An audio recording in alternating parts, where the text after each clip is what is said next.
ಜೈ ಹನುಮಾನ್. ಎಲ್ಲ ನನ್ನ ಗುರುಗಳಿಗೆ ನಮಸ್ಕಾರ. ಇವತ್ತಿನ ವಿಡಿಯೋದಲ್ಲಿ ನಾನು ಮೊಟ್ಟೆ ಜೊತೆಗೆ ಕೆಲವೊಂದು ಆಹಾರ ಪದಾರ್ಥಗಳನ್ನ ನಾವು ಸೇವನೆ ಮಾಡಬಾರ್ದು, ಅದು ಯಾವ್ದ್ಯಾವುದು ಅಂತ ಅಂದ್ಬಿಟ್ಟು ಇನ್ ಡೀಟೇಲಾಗಿ ವಿತ್ ಎಕ್ಸ್ಪ್ಲನೇಷನ್ನ ತಿಳಿಸ್ಕೊಡ್ತಾ ಇದ್ದೀನಿ. ಅದಕ್ಕೂ ಮುಂಚೆ ನನ್ನ ಚಾನಲ್ನ ಫಸ್ಟ್ ಟೈಮ್ ನೋಡ್ತಾ ಇದ್ದರೆ ದಯವಿಟ್ಟು ಚಾನಲ್ನ ಸಬ್ಸ್ಕ್ರೈಬ್ ಮಾಡಿ, ಇಷ್ಟ ಆದರೆ ಕಮೆಂಟ್ ಮಾಡಿ ಮತ್ತು ಲೈಕ್ ಮಾಡಿ. ಬನ್ನಿ ಯಾವ್ಯಾವ ಐಟಮ್ಸು ಅಂತ ನೋಡೋಣ. ಫಸ್ಟ್ ಬಂದು ನಾವಿಲ್ಲಿ ಪಿಕ್ಕಲ್ನ ತೊಗೊಳ್ತಾ ಇದ್ದೀನಿ, ಅಂದರೆ ಉಪ್ಪಿನಕಾಯಿಯಲ್ಲಿ ಜೊತೆಗೆ ವಿಟಮಿನ್ ಸಿ ಇರೋ ಯಾವ್ಯಾವ ವಿಟಮಿನ್ ಸಿ ಸಿಟ್ರಿಕ್ ಫ್ರೂಟ್ಸ್ ಇರುತ್ತೋ ಅದನ್ನು ನಾವು ಇದ್ರ ಜೊತೆಲೇ ಸೇವನೆ ಮಾಡಬಾರ್ದು. ಯಾಕೆ ಅಂದರೆ ವಿಟಮಿನ್ ಸಿ ಇರೋದ್ರಿಂದ ಮೊಟ್ಟೆ ಮತ್ತು ಇದು ಎರಡು ಡೈಜೆಷನ್ ಆಗೋದಕ್ಕೆ ನಮಗೆ ಪ್ರಾಬ್ಲಮ್ ಆಗುತ್ತೆ.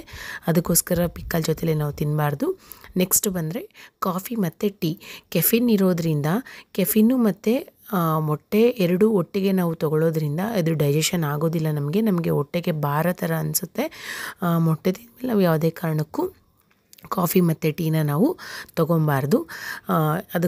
ನೆಕ್ಸ್ಟು ಫಿಶ್ಶು ಮತ್ತು ಮೊಟ್ಟೆ. ಫಿಶ್ ಡೈಜೆಷನ್ ಆಗೋದಕ್ಕೆ ಬೇರೆ ಥರದ ಪ್ರೋಸೆಸ್ ಇರುತ್ತೆ, ಮತ್ತು ಮೊಟ್ಟೆ ಡೈಜೆಷನ್ ಆಗೋದಕ್ಕೂ ಬೇರೆ ಥರ ಪ್ರೋಸೆಸ್ ಇರುತ್ತೆ. ಎರಡೂ ಒಟ್ಟಿಗೆ ತೊಗೊಳ್ಳೋದ್ರಿಂದ ನಮಗೆ ವಾಮಿಟಿಂಗ್ಸು, ಲೂಸ್ ಮೋಷನ್ಸ್ ಆಗೋ ಚಾನ್ಸಸ್ ಇರುತ್ತೆ. ಜೊತೆಗೆ ಮೊಟ್ಟೆಯಲ್ಲೂ ಸಹ ಪ್ರೋಟೀನ್ ಇದೆ, ಫಿಶಲ್ಲೂ ಸಹ ಪ್ರೋಟೀನು ಮತ್ತು ಫ್ಯಾಟ್ ಇದೆ, ಮೊಟ್ಟೆಯಲ್ಲೂ ಫ್ಯಾಟ್ ಇದೆ. ಎರಡೂ ತೊಗೊಳ್ಳೋದ್ರಿಂದ ನಮಗೆ ಹೆವಿ ಅನಿಸುತ್ತೆ, ಸ್ಟೊಮಕ್ಗೆ ಡೈಜೆಷನ್ ಆಗೋದು ತುಂಬಾ ಲೇಟ್ ಆಗುತ್ತೆ. ಅದಕ್ಕೋಸ್ಕರ ಫಿಶ್ ಜೊತೆಲೇ ನಾವು ಇದನ್ನು ಕನ್ಸ್ಯೂಮ್ ಮಾಡಬಾರ್ದು. ನೆಕ್ಸ್ಟು ಸೋಯಾ ಮಿಲ್ಕ್ ಅಂದರೆ ಸೋಯಾ ಬೀನ್ ಜೊತೆಲಿ ಇದನ್ನು ಪ್ರಿಪೇರ್ ಮಾಡೋವಂಥದ್ದು. ಇದರಲ್ಲಿ ನಾರ್ಮಲಾಗಿ ನಾವು ತೊಗೊಳ್ಳೋದ್ರೆ ನಮಗೆ ತುಂಬಾ ಪ್ರೋಟೀನ್ ಸಿಗುತ್ತೆ.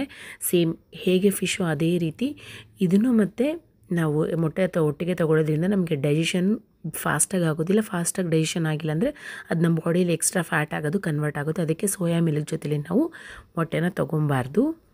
ನೆಕ್ಸ್ಟು ಚೀಸಲ್ಲಿ ಸಹ ಪ್ರೋಟೀನು ಮತ್ತು ಫ್ಯಾಟ್ ಕಂಟೆಂಟ್ ಜಾಸ್ತಿ ಇರುತ್ತೆ. ಅದಕ್ಕೋಸ್ಕರ ನಾವು ಮೊಟ್ಟೆಲೂ ಸಹ ಫ್ಯಾಟು ಮತ್ತು ಪ್ರೋಟೀನ್ ಜಾಸ್ತಿ ಇರೋದ್ರಿಂದ ಇವೆರಡನ್ನೂ ಕನ್ಸ್ಯೂಮ್ ಮಾಡಿದ್ರೆ ಸೇಮ್ ಪ್ರಾಬ್ಲಮ್, ಡೈಜೆಷನ್ ಪ್ರಾಬ್ಲಮ್ ಆಗುತ್ತೆ, ನಮಗೆ ಸ್ಟೊಮಕ್ಗೆ ಹೆವಿ ಅನಿಸುತ್ತೆ. ಅದಕ್ಕೋಸ್ಕರ ಚೀಸ್ ಜೊತೆಲೂ ಸಹ ನಾವು ಮೊಟ್ಟೆನ ತೊಗೊಬಾರ್ದು. ಲಾಸ್ಟ್ ನಮಗೆ ಬರೋದು ನಾನ್ ವೆಜ್.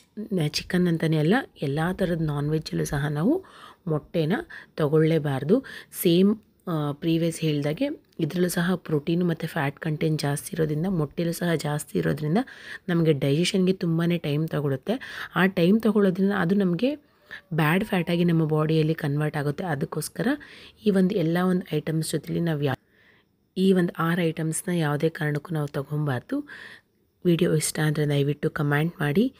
ಫಸ್ಟ್ ಟೈಮ್ ಚಾನಲ್ನ ನೋಡ್ತಾ ಸಬ್ಸ್ಕ್ರೈಬ್ ಮಾಡಿ. Thank you for watching.